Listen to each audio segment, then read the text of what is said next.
Lutong bukid na naman tayo, Panyera. Ito, magluluto tayo ng patola. Lagyan natin ng sibuyas. Masarap kasi may sibuyas dyan eh. Wala naman tayong kamatis at napakamahal ng kamatis ngayon. Ngayon, lalagyan natin sibuyas. Meron na kasi sili. Saka meron tayong bagong. Yun. Lubaybay. Kaya nga, lubaybay nga sa Tagalog. Tapos, meron tayong hito. Ayan, hito.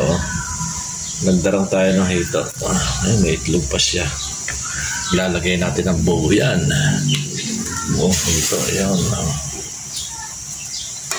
At ipakukulan yan. Tapos ngayon, lalagay natin yung ating patola.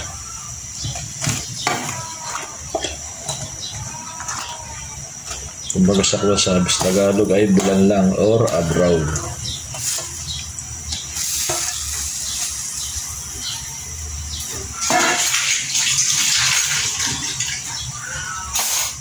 Inabraw na patola ang ating ulang agahan. Sambalagyan natin ng betchin. Yan, para may lasa naman.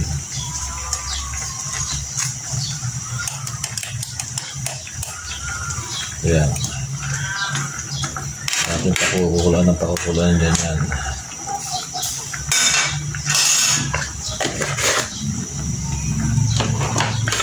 Takpan mo natin para siya lumambot.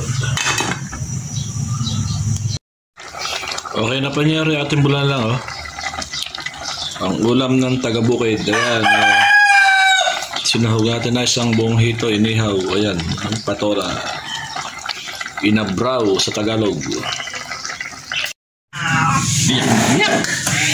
Nakakulong ka naman, nakamakain ka naman. Masarap yung pagkain mo kasi sa amo. Guys, kain tayo. Bulan lang. Ayan, may hitong inihaw. Bulan lang na patoy.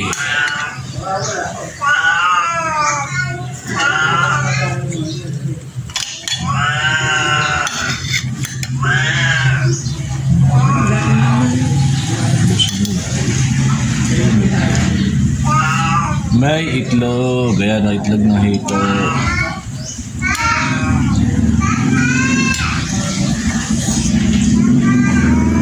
Kain tayo. Ay.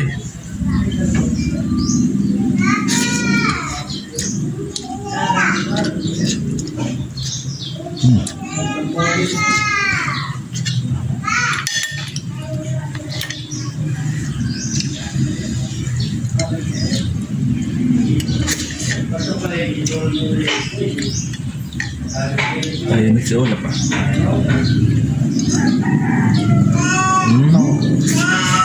Nabati mo lang. Nabati. Ito yung atin, no? Sarap.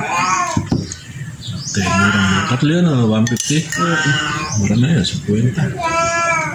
Kung bibili mo yun, isang daan isa. 120. Ayan.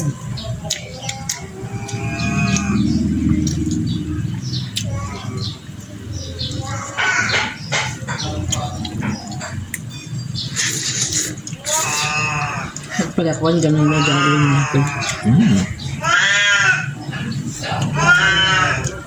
Sipag ka ng ihaw.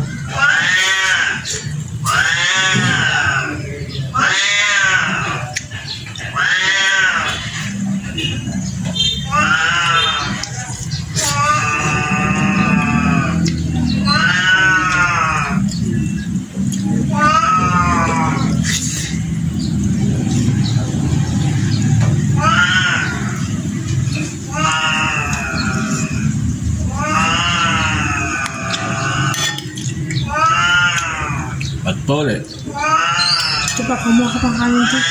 Konti lang naman. Ayoko kumain naman tayo ito. Mga lang ulit mamaya. Diba yung gulay lang kainin ko. Yung may isda sa gulay. Ito pa.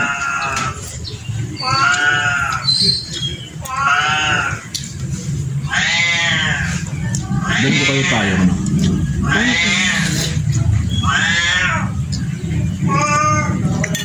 Marami ang hapon ng ulan. Ang ulan niya.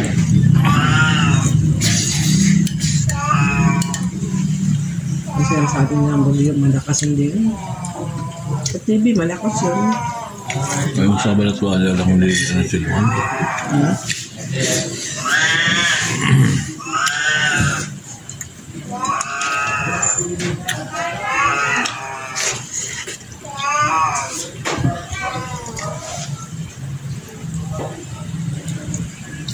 Kaya ba din nga Torre?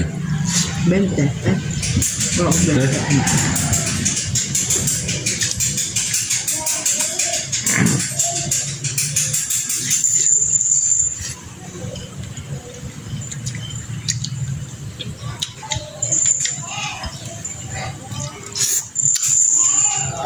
Yan. Yan siya mga kapatwala.